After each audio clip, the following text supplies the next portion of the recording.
On in, let's build something. Welcome to Outlaw Woodworking. A while back, I bought a PVC mold for doing charcuterie boards. And this size charcuterie board, I can actually ship in my flat rate boxes because it's 11 by 18 3/4. And this has been a good seller. Actually, I need to make some more of these. But I was so happy with it, I thought, well, why not get a bigger one for doing river coffee tables? So today we're going to unbox another mold, and this is a coffee table mold that is, let's see what size this is. I believe it's the perfect size for a coffee table. Now these I won't be able to ship because they're going to be too big. I'll have to sell them locally.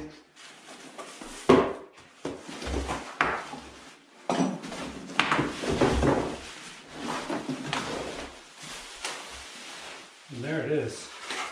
Now, when I did my charcuterie boards, I was so impressed with how they popped right out. You don't have to use any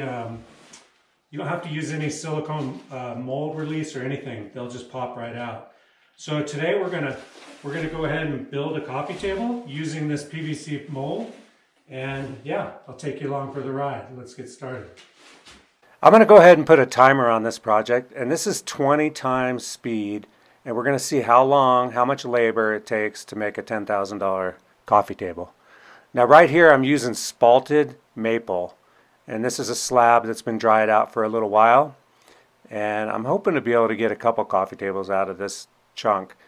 But this piece cost me $1,200, and I'm using the best part of it. So I would say that the wood in here is about $800, $600 to $800.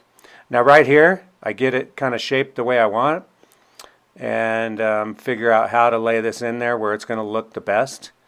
And I kind of came up with this little design. I really like the spalted maple. It has a kind of a cool look to it. And there it is. And right here I'm going to clean it all, get my mess all cleaned up. And the next thing I do, I clamp it down so it stays flat in the mold. And then I mix up a little epoxy and I seal all the live edges. Now I'm using a shellac to seal these edges, and it basically will just keep a little air bubbles from coming up. It'll keep the air bubbles from coming up in the live edges. I should have sealed the top of this slab a little more. I ended up just doing the live edges, but the top did give me a little trouble later on with a few air bubbles. Right here I'm mixing up some liquid glass deep pour, and there's the first pour. Now I'm going to do multiple pours in this thing. Right here I kind of swirl it a few times, and right here's the next day. Now I'm going to try to create some depth into this river. You can see this is a pretty big epoxy pour. And I'm going to try to figure out the cost for you of this table. This is about a $10,000 table when it's done. When you take into consideration the spalted maple, the epoxy, and then your labor. Now you can see my time clock at this point. At this point I'm about an hour into it, and this is the second day. Now I'm doing multiple layers using tabletop epoxy on this second layer. So I poured a pretty thick layer of blue on the bottom, and I let that cure I think overnight or a couple days, and then this is the next day doing about 3 layers, and then right here is actually the third day. I go in there and clean it all off, and then I take and I rough up this layer of epoxy using about 200 grit and clean it all off, make sure there's no dust in there at all, and then I get out my epoxy, and I'm gonna put some multiple layers in here again. And right now I'm mixing up tabletop epoxy, and this is from Super Clear. And that's pretty much the only people I buy epoxy from anymore. Right here I'm going to start out with some blue, and this is that Okinawa blue. And in this particular project I'm using all, most of the colors are all from Eye Candy, except for the waves. Now I'm going to do these little waves on the outside edge, and right here you can see I mix it all up a little bit with my air dryer. And then the next day I sand it again. Now you could wait until it just gets tacky and just keep on making layers, but I never seem to time that right, so I always end up having to sand it. Now right here I'm going to do a pretty big layer of clear, and this is going to allow the river to really have some depth in it. And I mix up a couple different batches of this and really put a lot of clear in there. I then torch out all the air bubbles. And for some reason, I think using the drill isn't always the best idea, because it does introduce a lot of air, and it does take time to get that air out. I did get it all out, but it did take me a little time. Now this is this is the same day, and I'm basically putting in some more blue, and I'm going to put some more green in here. And then I'm going to actually create this little ocean with some white acrylic paint mixed with epoxy, and that's going to be on these outer edges. And then I use the blow dryer to really get the look that I want, and I was pretty happy with how that came out.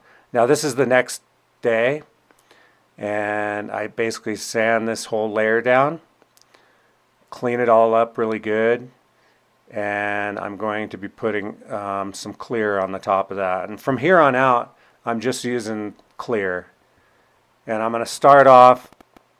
I need to bring this up about 1/2 inch, so I'm going to start off, and you can only really do 1/4 inch at a time with super clear. That's what they recommend. So right here I'm going to make sure it's really level, and then I'm going to fill this in with clear. Now I mix these batches by hand, and they seem to come out better than using the drill.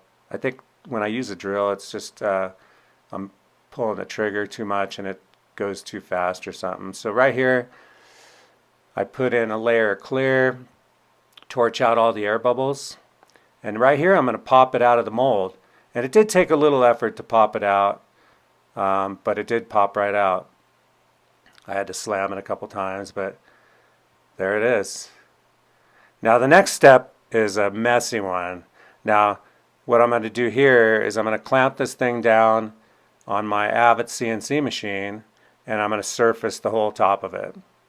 Now I used to, when I did my big kitchen table, I didn't have this CNC, so I had to surface it by hand, and I made my own surfacing jig. There's a video of it somewhere, and yeah, but this time I have a nice CNC machine, which I'm lucky to have, so I can just surface the top of this using my machine. So I get it all clamped in there really tight, and basically I home the machine, do the X, Y, and Z, and I'm using a 2-inch bit from Whiteside. And the only problem with this bit is I have 4-inch dust collection, but it's not enough this bit throws off a lot of material. Now right here I'm doing a pass just to kind of check how deep I'm going to have to go to get it all level. And I'm basically going 1/8 inch at a time. And this is my second pass, just kind of testing, see what it's going to take to get it down. And right here the vacuum's kind of keeping up with it, but as soon as it really starts hitting the fiberglass or the resin, like right here, I don't know if you can see, but it's throwing it all over the room. Matter of fact, I just go out, I just leave the room and close the door, because it's just too much dust flying all over the place. Now right here you can see it almost made it, but I'm going to have to do one more pass. So right here I take off another 1/8 inch. And like I said, this is a 2-inch bit by Whiteside. a 60 model 6220, and it does a really nice job actually. It did leave a few burn marks on the wood, but I mean for the most part you couldn't feel them. It was really smooth. Now it looks like I still need to do one more pass. Actually these passes are a 1/16 of an inch at a time. And yeah, that's basically what it has to do. Looks like I'm going to have to do another pass here to get it really, really nice and level. But you can see the room just, it's getting filled up with epoxy scraps. It gets even worse because I gotta surface the bottom of it too. So right there I believe I finished surface. Look how much mess is there. I finished surfacing. Now that's the top of my river table, and I basically clean it up, flip it over, and then surface the bottom of it. Actually the bottom looked pretty cool too. It had like a little lake in the middle of that right side piece of wood, so you could use this on either side. I thought the other side looked better. Let me know in the comments what you think. And here it is. I'm going to start out sanding. I'm going to start out by squaring it off, and I square it, cut it, make sure it's really, really nice and square. And I'm using my I use my skill saw to do this with a really nice finish blade, and that worked really well.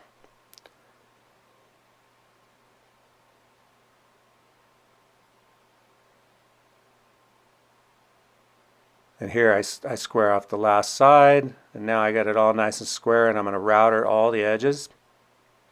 I'm just using a little quarter round. I kind of like that feel. After that, it was the time for sanding, and of course that's the part I do not enjoy. I do have a nice dust collection on my sander, which isn't bad, and I have an overhead dust collection for the air quality in the room. I start off using 100 grit. Actually, I might have started off with some 80 just to get these lines out of there. I basically start off with 80 and switch to 100, then I switch to 120, then I switch to 150. You know, I just go right up all the way to 600. And you can go more than 600, but I believe that was all I had, so I just went to 600, and that seemed to be enough for me. And the quality of the table turned out really nice. I mean, let me know in the comments what you think. This table is about a $10,000 table retail, and yeah, pretty expensive table, but it is really nice. And yeah, let me know what you think of it. And the time clock's still going. My time clock only goes to 4 hours, so I had to throw another time clock on it. But we end up spending 5 hours and 11 minutes of total labor for this table, and that's before putting the legs on it.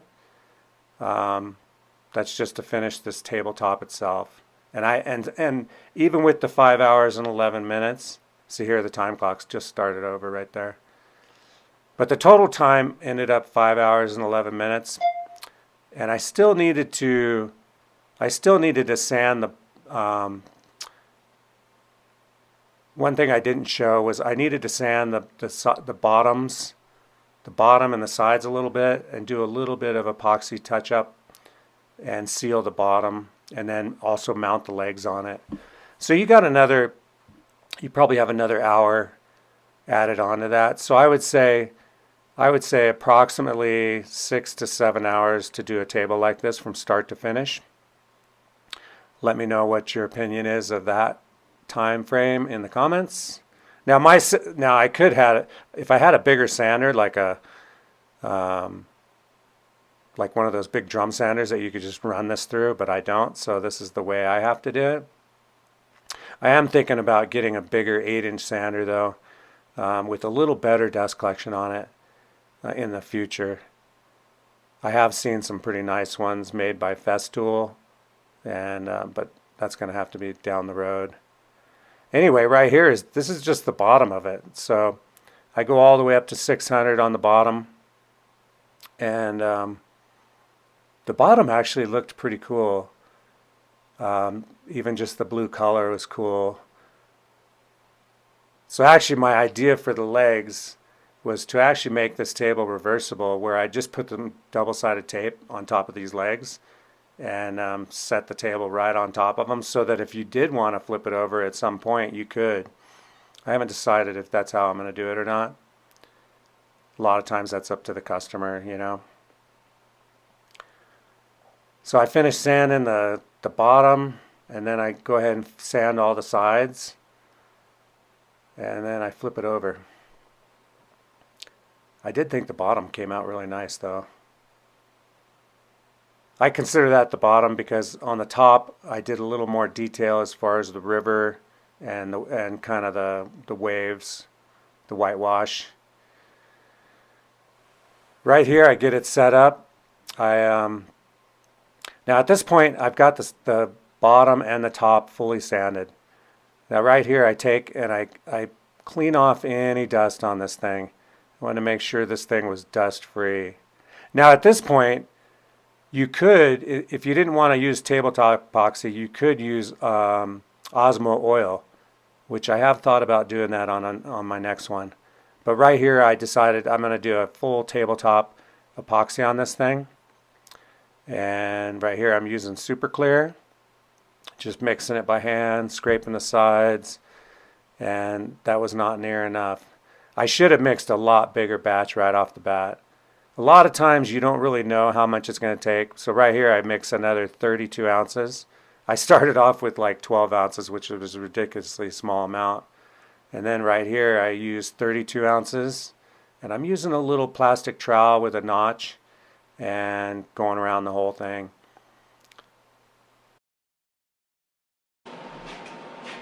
Thanks for watching this episode of Outlaw Woodworking. The detail with the spalted maple and the river really came out nice. This table is about a $10,000 table. I did put a time clock to show you how long it took to make, and I believe it was like 5 hours and 11 minutes to create this table. Cost-wise, you have about $300 in epoxy. You have some deep pour epoxy, and then you have some tabletop epoxy, and then you also have this has about $600 in spalted maple. Basically these were one piece that I cut and flipped around, but the detail is really nice, and this one came out really nice. I am going to sand the bottom off and then flip it over and touch up a couple things before this goes to its home. And yeah, also I'll show you right here the legs that I'm going to use on it. And yeah, anyway, let me show you some close-up shots of it. And thank you very much for watching. Please subscribe, like the video. I'll see you next time. Later.